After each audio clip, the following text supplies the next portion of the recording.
आज हम लोगों के साथ चर्चा हुई और चर्चा बहुत सकारात्मक रही है। शिक्षा मित्रों के हर समस्याओं पर, हर एक बिंदु पर, उनके अस्थायीकरण पर, उनके नियमितीकरण पर, जब तक नियमितीकरण नहीं होता है तब तक 12 महीना 62 वर्ष मानदेय वृद्धि अन्य राज्यों के शासनादेश के साथ हम लोगों ने प्रस्तुत किया। और एक बहुत अच्छी बात थी अंतर जनपदीय महिलाओं का महाविद्यालय का, और सबसे बड़ा गंभीर प्रकरण हमारे तक साथियों का जो था उसको मंत्री जी ने बहुत गंभीरता से खोल किया है और उन्हें आश्वस्त किया कि आपकी आर्थिक स्थिति सुदृढ़ होगी, व्यवहारिक जीवन की कठिनाइयाँ दूर होंगी और आपको अस्थायित्व प्रदान किया जाएगा और धीरे धीरे आपकी सारी समस्याओं का समाधान होगा। तो इसलिए पूरे प्रदेश के साथियों से मैं निवेदन करूंगा कि अब हमारी चीज़ें बहुत सकारात्मक दृष्टिकोण में चल रही हैं। जहाँ तक तमाम संगठन के साथी जिनके पास लोग थे वो भी थे, जिनके पास लोग नहीं वो भी थे, सबका सम्मान, सबका स्वागत और सबका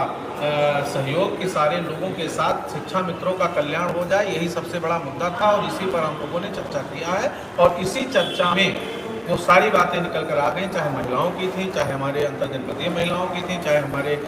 मानदेय वृद्धि का था और अस्थायीकरण का था, नियमितीकरण का था, प्रशिक्षण वितरण, वो सारी बातें आ गई हैं। माननीय मंत्री जी ने आश्वस्त किया है, हम सबके पॉइंट को नोट किया है, मांग पत्र पर अपनी सहमति व्यक्त किया और माननीय मुख्यमंत्री जी से शीघ्र मिल करके उस पर न्याय निर्णय लेकर के शिक्षा मित्रों को जीवन को बेहतर करने का आश्वासन दिया।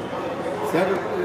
पिछले 7 साल से अगर देखा जाए, शिक्षा मित्र हर तरीके के संघर्ष में उतरे और तमाम कई बार उनको आश्वासन मिला कि इस बार उनको कुछ न कुछ मिल जाएगा और कई बार ऐसा आया जैसे चुनाव के पहले के टाइम आया था कि अब कुछ न कुछ हो जाएगा, लेकिन फिर एकदम आते आते चला गया। अब क्या मान के चले शिक्षा मित्र की जो अब जो कंडीशन बन रही है उनके लिए एक अस्थायी समाधान हो जाएगा, कितना तक हो जाएगा कि वो अपना महंगाई के हिसाब से इस बार जीवन अपना यापन करने में उनको मानदेय मिल जाएगा? बीती बात विसार के अब आगे शुद्ध ले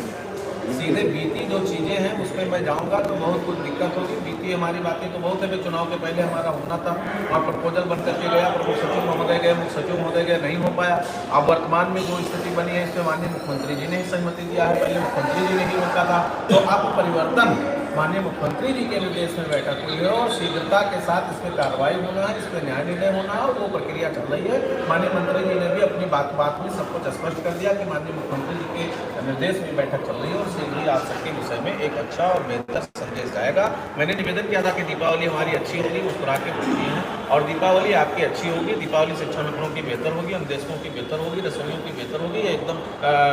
कट सत्य है। यद्यप कोई बहुत बड़ी कोई बाधा विघ्न नहीं आया तो बाकी चीज़ें सब सामान्य है। मुख्यमंत्री जी का निर्देश प्राप्त हो गया है। माननीय श्रीकांत शर्मा जी को आभार, माननीय धर्म कुमार त्रिपाठी जी को आभार और जितने भी लोग जनप्रतिनिधि अब हमारी मदद कर रहे हैं, आदरणीय बाबूलाल त्रिपाठी जी, उनकी पूरी टीम, आदरणीय जुम्मो साहब, उमेश द्विवेदी साहब और खासकर मैं माननीय मंत्री जी को बहुत बहुत बधाई देता हूं कि आज जिस स्तर पे थे, आज तो हमारे साथ आम कई शिक्षा मित्र बैठे थे, 20 से 25 लोग बैठे थे और सब ने अपने मन की बात कह ली और उस बात पर उन्होंने किसी भी प्रकार का इतराज नहीं किया और बड़ी गंभीरता से दिया। और माननीय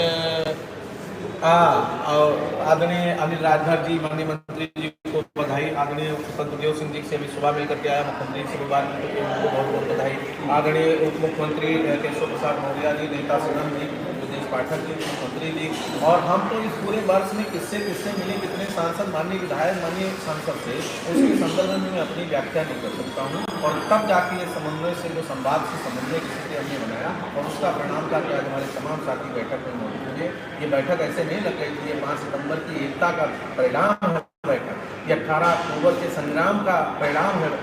जो है आगाज है बैठक और ये शिक्षा मित्रों की आवाज़ है बैठक और इस बैठक से जो संदेश गया है वो निश्चित रूप से सफल होगा और शिक्षा मित्र पूरी तरह से खुशी होगा।